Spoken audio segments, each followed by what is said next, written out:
First off, I got to give all praises to the highest power, YAHAWAH, the true God of the Bible, and I do so by Hashem Yahawashi, or in the name of Yahawashi, who the world even calls Jesus Christ. Back at y'all with another one. We gonna be in 1 Samuel today. We're gonna be in the book of 1 Samuel today, getting to a couple verses that y'all probably never heard before, right? This is 1 Samuel chapter 15, starting at verse 1. It says, Samuel also said unto Saul, the Lord sent me to anoint thee to be king over his people, over Israel. Now therefore hearken thou unto the voice of the words of the Lord. So this is the Lord.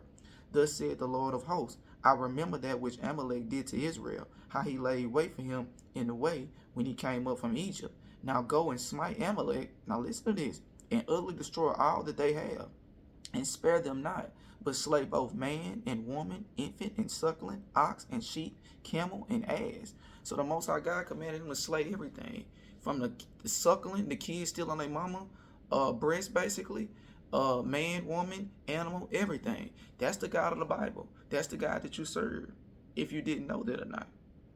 The God of the Bible wanted to destroy everything. Even though those people, the babies, what did the babies do? And that's why I'm reading this.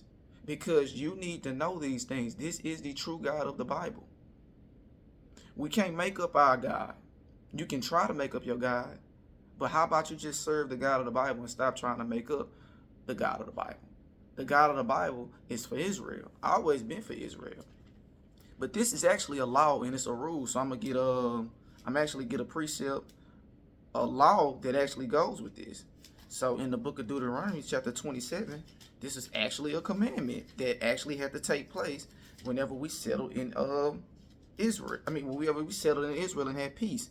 This is the book of Deuteronomy 25 and 17. Remember what Amalek did unto thee by the way, when ye were come forth out of Egypt, how he met thee by the way, and smote the hindmost of thee, even all that were feeble behind thee, when thou wast faint and weary, and he feared not God. Wherefore it shall be, when the Lord thy God has given thee rest from all thine enemies round about in the land which the Lord thy God giveth thee for an inheritance to possess it, that thou shalt blot out the remembrance of Amalek from under the heaven. Thou shalt not forget it. So that's a law and that's a commandment of God.